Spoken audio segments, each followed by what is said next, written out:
Bem-vindos mais uma vez. Esse é o nosso canal Espírita Amador e meu nome é Bruno Oliveira.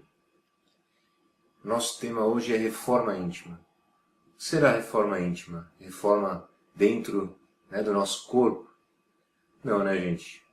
Reforma íntima é um assunto em que a gente vai ouvir muito, pelo menos essa expressão vocês vão ouvir muito se vocês forem a uma casa espírita. Muitas vezes não vai ser bem explicado o que é. Muitas vezes vai ser falado muito superficialmente, muitas vezes não vão ter dicas de como realizá-la.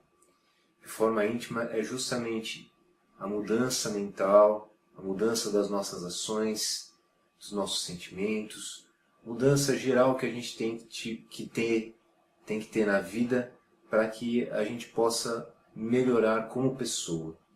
Aí vem a primeira pergunta, né? Por que mudar? Agora a gente já sabe, depois do que a gente já conversou sobre a afinidade vibracional, agora que a gente já sabe que as nossas companhias espirituais dependem muito da nossa vibração, que dependem dos nossos pensamentos, nada mais inteligente do que melhorar os nossos pensamentos para melhorar as nossas vibrações, melhorando assim as nossas companhias espirituais. Não parece bem lógico isso? Pois é.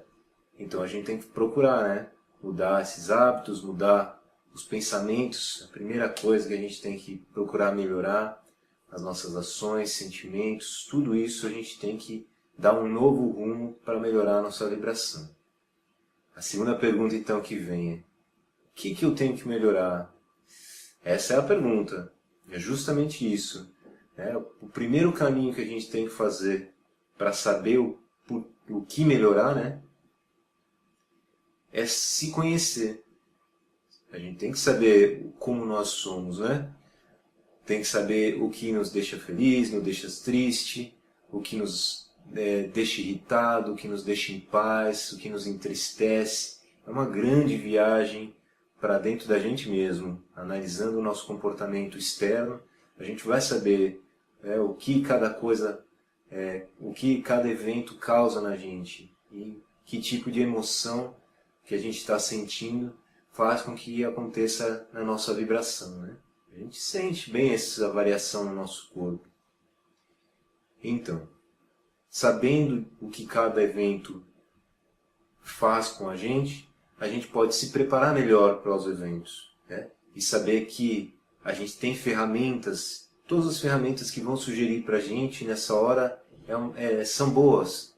Por exemplo, se eu sou uma pessoa que se irrita muito fácil, explode com facilidade, as pessoas vão falar, conta até 10, ou respira fundo, bebe um copo de água. Então, como eu falei, todas essas dicas são úteis. A gente tem que ver qual serve para a gente, qual a gente consegue adaptar a nossa rotina para transformar esse hábito que talvez não seja bom. Se a gente conseguir silenciar em vez de explodir, se a gente, em vez de jogar tudo isso para fora, fazendo mal para os outros, conseguir apaziguar o coração, não devolver esse mal, a gente vai estar fazendo bem para os outros e para nós mesmos. Então todas as dicas são interessantes. Esse também é o momento da gente parar e analisar o que a gente gosta de fazer, o que a gente não gosta de fazer. É uma jornada de conhecimento, como eu falei, e uma grande oportunidade para a gente reanalisar conceitos que a gente tinha interiorizado. Há 10 anos atrás eu gostava de fazer uma coisa. Será que eu ainda gosto de fazer essa coisa? Ou será que eu mudei a minha opinião? Há anos atrás eu gostava de comer tal coisa. Será que eu ainda gosto? Ou será que agora eu gosto de outras coisas além dessa? É um momento de boa análise. E aí a gente chega a uma terceira pergunta, um terceiro ponto importante na reforma íntima. Se eu cair, o que eu faço?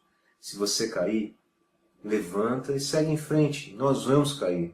Somos humanos, estamos em fase de construção. Então, se cair, levanta. Se cair, segue em frente, recomeça. Todos, um dia ou outro, nós vamos ter algum erro, nós vamos Como eu citei esse exemplo de ficar nervoso, de estourar, eventualmente vai acontecer. A gente não pode se culpar por isso. A gente tem que aprender a se auto-perdoar, perdoar os outros também, mas se auto-perdoar, né? Ter essa consciência tranquila de que nós estamos em aprimoramento. E continuar na nossa tentativa de reforma, todos os dias. É uma luta constante para melhorar. Mais uma dica importante é se perdoar por tudo de errado que a gente já possa ter feito. O que passou, passou. Se hoje nós temos conhecimentos novos, ideias novas, né, princípios novos, e queremos chegar a ser pessoas melhores, condizente com esses princípios, a gente tem que parar de se preocupar com o que já passou, com quem a gente era. A gente não pode voltar atrás e fazer uma nova história, mas podemos começar agora e fazer um novo final, como já dizia o nosso grande Chico Xavier. Então, oportunidade é esse que se abre nesse momento. Se analisar, se avaliar bem direitinho e se perdoar sempre. Nós temos também alguns condicionamentos que estão dentro da gente, dentro do nosso psiquismo, muitas vezes instalados por crenças religiosas, de que sofrer é bom, de que sofrer é resgatar débitos, de que sofrer nos faz mais fortes, mais iluminados, e quando na verdade não é bem isso, né? O sofrimento só é importante quando essa dor nos liberta das amarras de coisas que nós não somos mais, né? Com essa dor nos faz nos conhecer cada vez mais. E essa sim é uma dor importante no caminho, porque a reforma íntima não é um caminho sem dor, não é um caminho sem sofrimento. É difícil mudar hábitos, mas essa dor, esse sofrimento, quando nos mostra quem realmente nós somos e que atitudes a gente tem que tomar, realmente nos ajudam. Se a gente seguir por um caminho dessa idealização de que eu tenho que sofrer por tudo, ou que isso me faz bem porque eu estou sofrendo, a gente acaba criando na nossa mente um eu ideal, uma coisa de outro mundo, para parecer para os outros que nós estamos melhorando. A gente coloca uma máscara, cria um personagem para mostrar para o mundo que nós estamos sendo pessoas melhores, quando na verdade no íntimo a gente não evoluiu em nada. Isso não é bom. Essa idealização do eu não é bom. A gente vai estar fazendo um processo ao contrário, a gente vai estar atrasando a nossa reforma. A reforma íntima não tem como objetivo a anulação de uma parte minha que eu considero ruim. Muito pelo contrário. Se nós temos qualidades e defeitos, por que não pegar esses defeitos, lapidar eles de uma forma melhor, fazer com que eles se aprimorem, para servirem também como qualidades? A gente tem que crescer e evoluir por inteiro, não só nas nossas qualidades, mas principalmente nos nossos defeitos, nas nossas mazelas morais, nos nossos problemas morais, emocionais. É ali que a gente tem que trabalhar mais. Aí sempre vem aquela pergunta, tá bom, Bruno, você está falando tanto aí, mas o que você sugere como comportamentos para que a gente faça essa reforma íntima? Como você disse no começo, ninguém dá nenhuma dica ou fica muito superficial. Então eu vou dar algumas dicas que eu acho importantes para que a gente se coloque numa posição realmente de quem quer essa reforma. A vontade acima de tudo. Sem vontade a gente não consegue fazer nada. A gente não se livra de um vício, a gente não sai de casa de manhã sem vontade.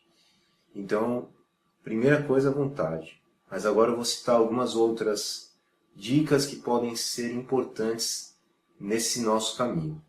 Então, sempre ter uma postura de aprendiz perante a vida é importante. A gente não sabe tudo, Estar sempre se observando, sempre aprendendo. Tudo que a gente faz é um motivo para autoconhecimento. renunciar a locais que sabemos que a influência não será interessante. Então, se nós tínhamos, por exemplo, algum problema com bebida e estamos tentando melhorar, de que vai adiantar a gente frequentar ambientes de bar, por exemplo, que nos incitam a voltar para esse problema?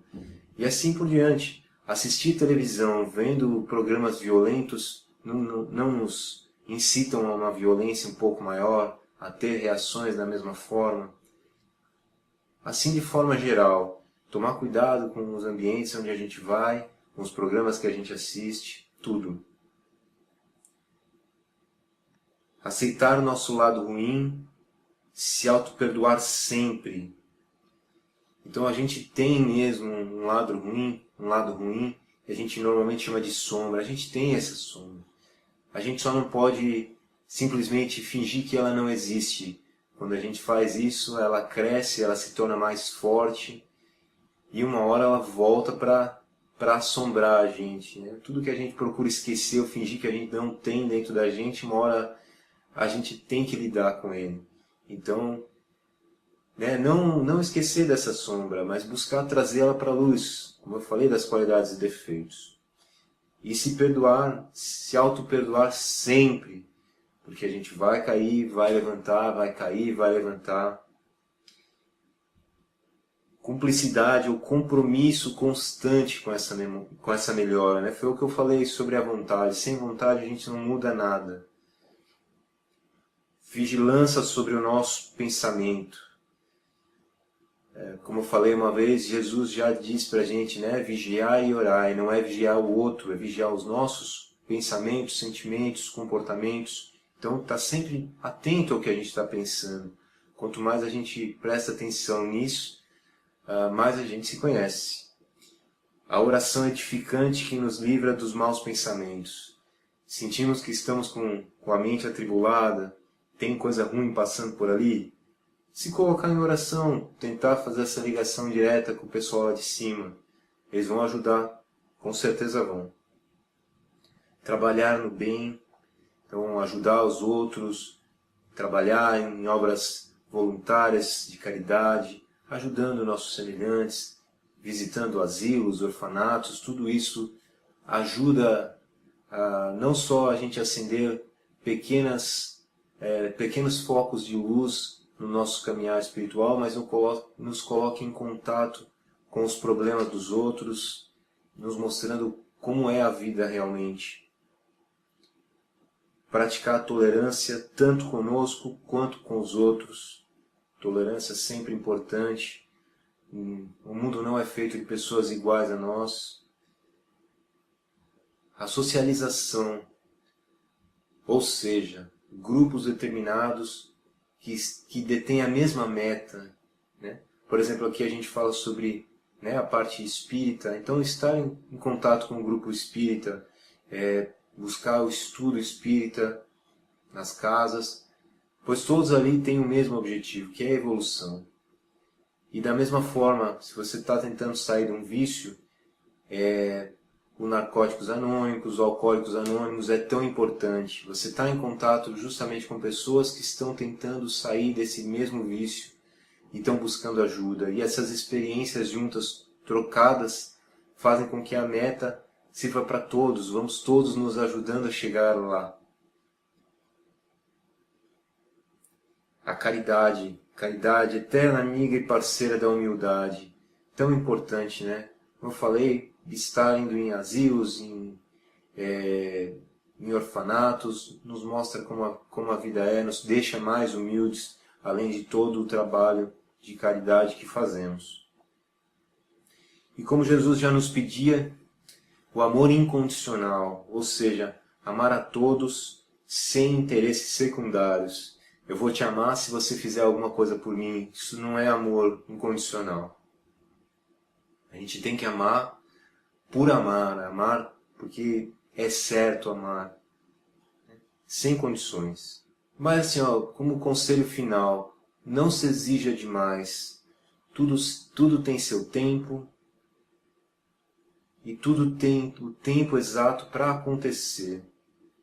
Então, Caminhe, caminhe sempre. Se você cair, levanta, continua caminhando, não precisa correr. Primeiro você tem que aprender a caminhar para poder aprender a correr, para depois poder aprender a voar. Uma coisa de cada vez. Então, mesmo que devagar, caminhe, tá certo? Não se esqueça disso. E um dia a gente chega lá, tá bom? Se você gostou desse vídeo, pessoal, deixa o seu curtir aí no nosso canal, aproveita para se inscrever no nosso canal. Você vai estar ajudando a doutrina espírita, ajudando os nossos vídeos a chegar cada vez mais longe, a mais pessoas, para que, né, dentro desses minutinhos que a gente conversa, a gente possa mostrar como a doutrina espírita é lógica, é racional e prega sempre o bem. Então, ajude a gente a continuar nessa divulgação, tá certo? Um grande abraço para vocês, muita luz, até o próximo vídeo.